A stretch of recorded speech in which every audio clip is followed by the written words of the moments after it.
those numbers will be spread across the two main formations? Well, first of all, Sam, I said, a running mate from Mount Kenya was not going to add much to Ruto's numbers. He's already worked hard for those numbers. But I also said that there will always be games and intrigues.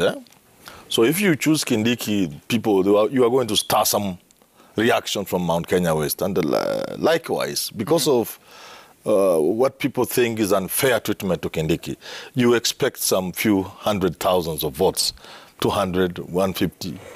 That would have been Ruto's, either to stay away from the vote or vote for Raila Odinga. Those are expected things in elections.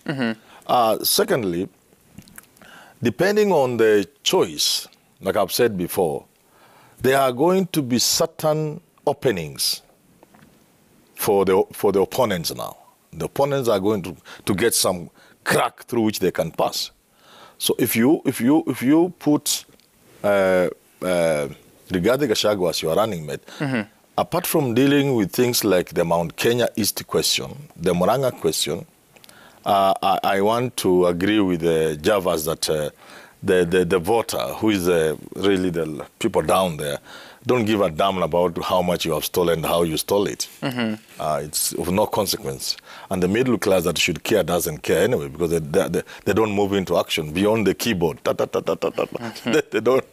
However, there's an aspect of Gachagua you must deal with that could affect the voter. In other words, he has a past, which if their opponents were to exploit properly, it will come to haunt them, and it will affect... That is within Mount Kenya or outside? Within Mount Kenya, because Gachagua, my friend, has an association with Kanu and Moi that is not altogether very beautiful, okay? Things you don't want really to say on air, because these are good people, you know? And now, it depends on how people unearth those kind of things and what benefit they get out of that. Right. Because this is politics. People say the shirt you are wearing, since you know, we know how you got it. It's a nice shirt, by the way, how you got it. Then it could affect the number of votes. So it's not easy. So those 5.8 million votes that are his mainly will have to be reduced because of small things like the ones I'm saying. Also, it's interesting because Ruto is learning these things the hard way. He had said choosing a running mate was a simple thing. He has learned it's not as easy because it's about power.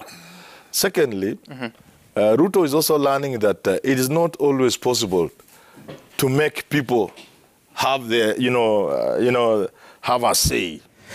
If people should have a say, then Kindiki should be there, the running mate, because he tried to convince his own colleagues. Several rounds of voting, I understand. Many hours later, his colleagues, his lieutenants, the members of parliament and other leaders were telling him, Kidure. Right. But he now learns that in politics, it's not just Uhuru or Raila. You get to a point where you'll have to tell Dan Manzo, no, enough is enough. I'll have to have my way because I'm the boss. You get to see learning those kind of things because it is about power.